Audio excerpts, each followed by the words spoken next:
Attention, the following video requires those under the age of 13, collectors and movie fans, music fans, car fans alike, must view this video with a parent. Anybody that's viewing this video must, that's under the age of 13 must consult with a parent.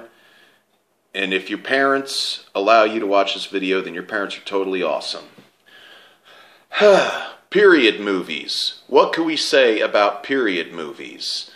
I mean, some say that, the beginning of cinema was started with the westerns. Like all the spaghetti westerns and all the westerns that came out between the 1920s up until the late 60s. And, some have to do with, say, like Greek mythology and, biblical stories alike. But, you think back to cinema.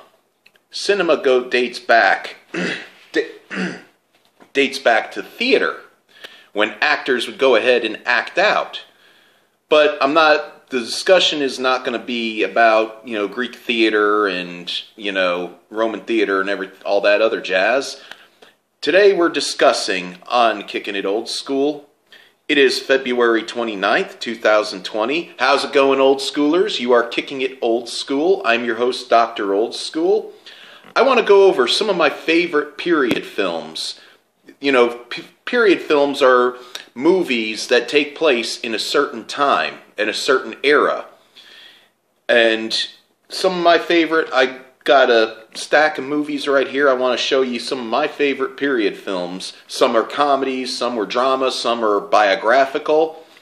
But, you get period films, to me, give you a look of what it's like in the time it takes place. So, without further ado, let's check these bad Oscars out, shall we? First movie that I'm going to go ahead and show you, 1941, starring Dan Aykroyd and John Belushi. As you all know, yes, I am a huge John Belushi fan. This movie takes place, it's a slapstick comedy that takes place just days after the attack on Pearl Harbor. And it also John Belushi and Dan Aykroyd lead an all-star cast of who's who, like Robert Stack, Lorraine Gary, Murray Hamilton, Warren Oates, Nancy... who is that played Officer Lewis? Yeah, Nancy something. And, Nancy Allen. And, it takes place where everybody goes into panic, thinking that the Japanese are coming for Hollywood. And it's just a funny farce comedy. It was Steven Spielberg's first attempt to make comedy. By this time, he had already done movies such as Jaws and Close Encounters of the Third Kind. And in this movie, when it came out, critics hated it. It was a disaster. And the thing was that after John Belushi had passed away, it had become a cult classic. This is one movie I do highly recommend. If you've never seen it, you will laugh hysterically. 1941. And then the next one, that's one of my favorites, taking place in 1962 in a community college in Oregon.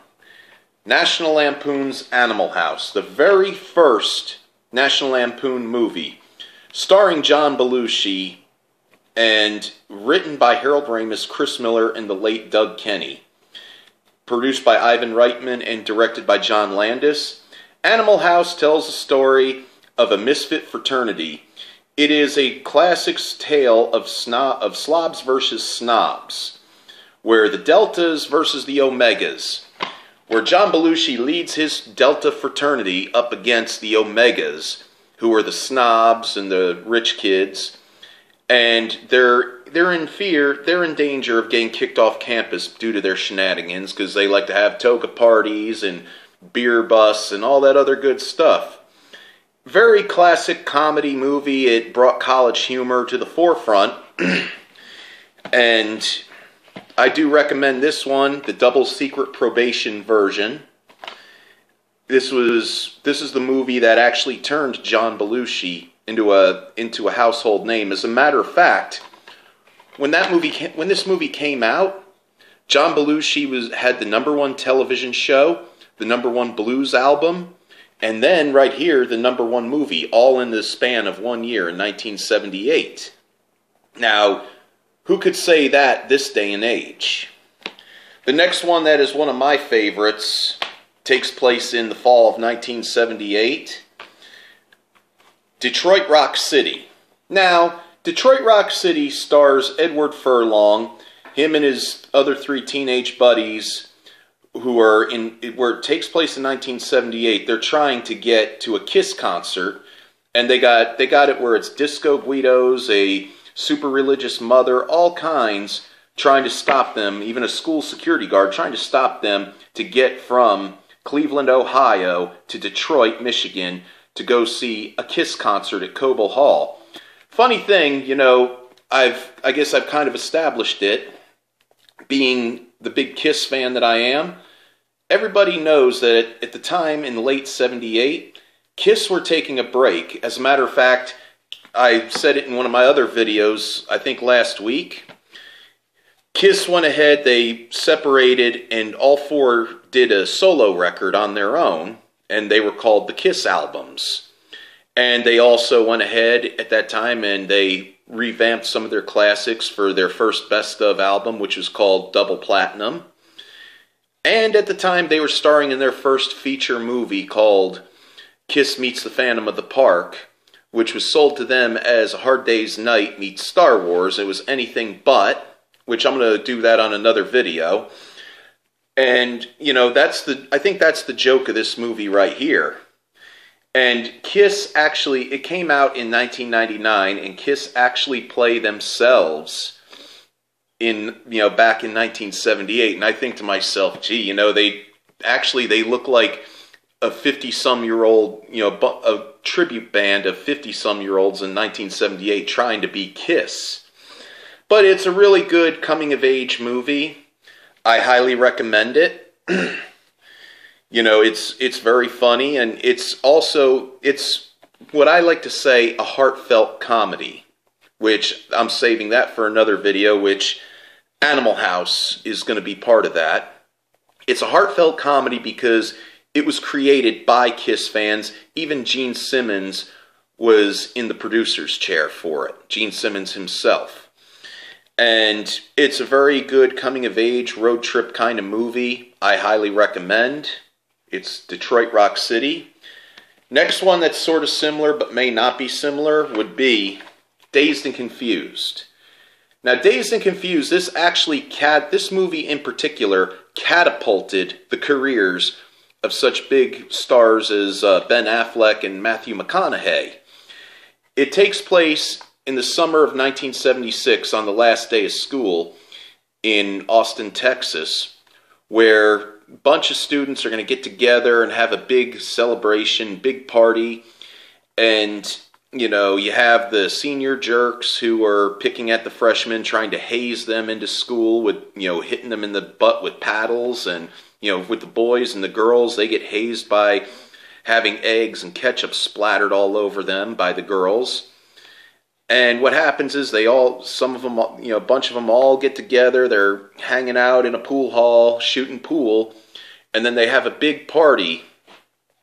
They have a big party, and it also came with a really good soundtrack, which, by the way, the soundtrack I used to have it. It reminded me of back in the 90s, all those compilation CDs they used to sell on TV, like Best Rock of the 70s, which it did have Best Rock of the 70s. I mean, tunes from Alice Cooper, ZZ Top, Kiss, Black Sabbath, Black Oak, Arkansas, Leonard Skinner, you know, just to name a few. This is a good pickup right here, Dazed and Confused. It's kind of like American Graffiti of the 90s. If anybody remembers American Graffiti, it was kind of similar to American Graffiti. And of course, next, this is going to be a franchise I'm about to show you. When you go period films, here's Adventure, Indiana Jones.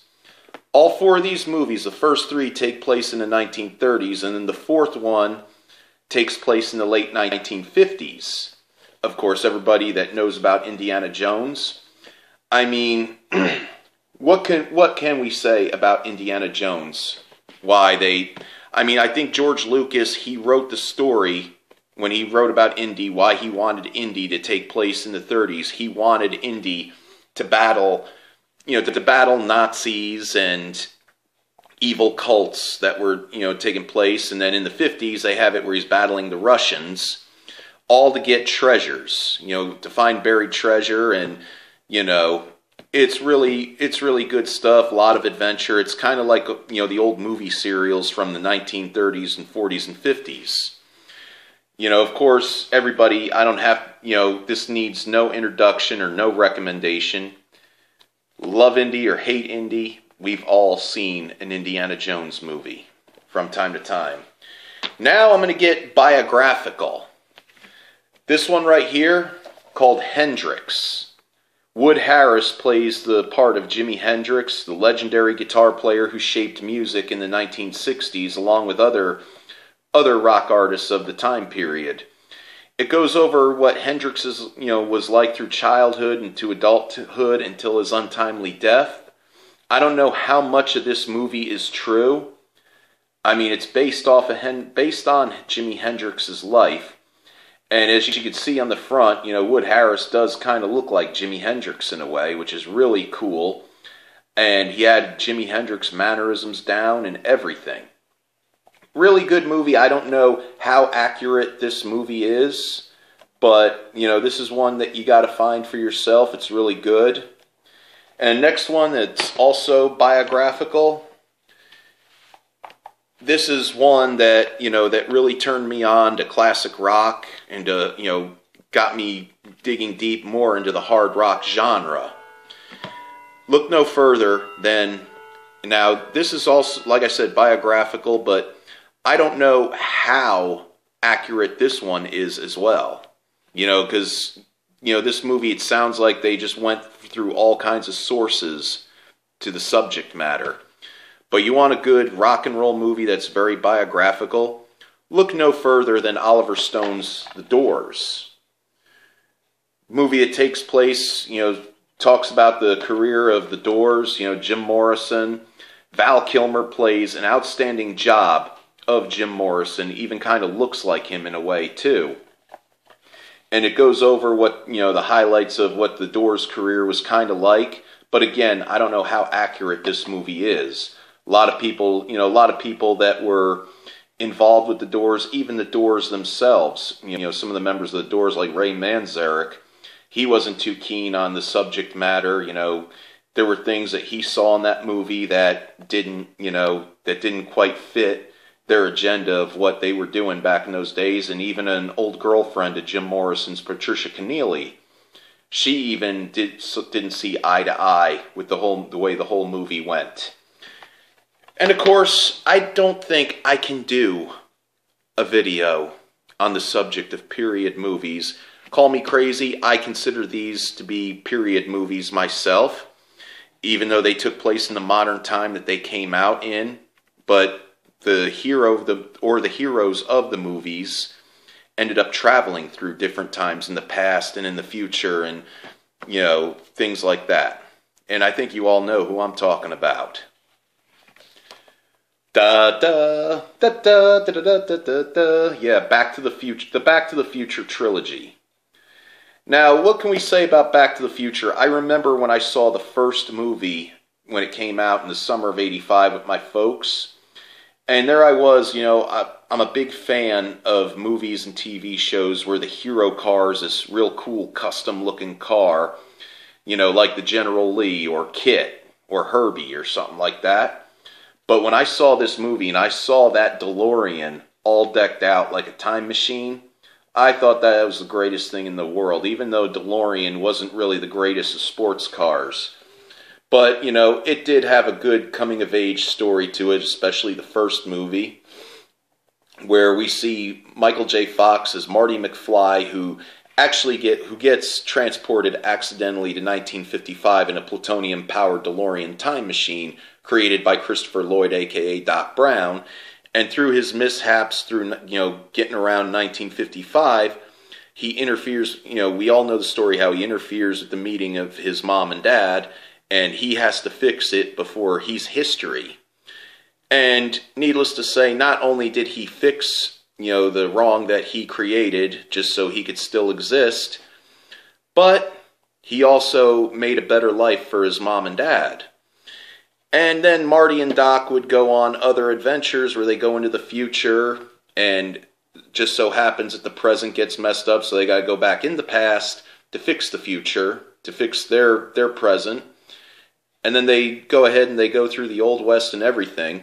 Funny thing about part 3 was I kind of dissected things that Doc and Marty could have done to get the DeLorean up to 88 miles an hour without gasoline.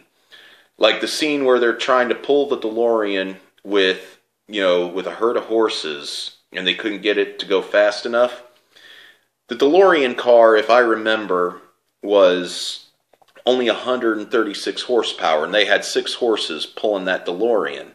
If they would have got 100 more horses, they could have got that DeLorean up to 88 miles an hour and gone back to 1985. Or they could have built a contraption. Doc Brown, being a man of science, he could have built a contraption out of things from 1885 to distill crude oil into regular unleaded gasoline. But I guess they decided not to do that one because they wanted the action and suspense.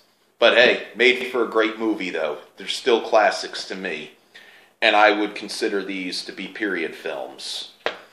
Last but certainly not least, one of my favorite period films would be Who Framed Roger Rabbit. Now this was, in 1988, this was a landmark in cinema. I mean, this was the first time ever where they got live action actors acting alongside animated cartoon characters like Donald Duck and Bugs Bunny and all. And the story being set in 1947, I love how they go ahead and spoof Hollywood scandal with cartoon characters, as I like to say, like the Black Dahlia and, whatever scandals happened over the years in Hollywood, which much hasn't changed. But this is a good movie to show to the kids and the grandkids, if you ever get a chance to show them. And, it just had a great story to it, and, a lot of new inventive ways for cinema. And it was just a landmark. I mean, I remember I saw this at the theater again with my mom and dad in the summer of 1988. And it took them a good solid year to release this to video. Where nowadays a movie comes out to the theater, and within a few months of being in the theater, it's already out on DVD, or it's out on demand, or Blu-ray, or digital. So, pretty much all you old schoolers out there, you can agree with me that kids today don't know the struggles that we went through, where we had to wait about a half a year for a movie to come out to video.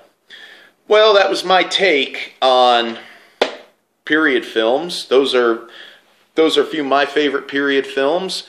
I'd like to get a comment from you. Tell me what your favorite period films were. Maybe we could talk about that. And of course, if you're new to the channel, please subscribe, because more subscribers do help me get more videos out. I got a lot brewing. As a matter of fact, I was just down over at a place in town here in Cape Coral, Florida, where I might go ahead and do a video at it. It was real cool looking. I'm not going to say what it is. I'm going to just leave it as a surprise.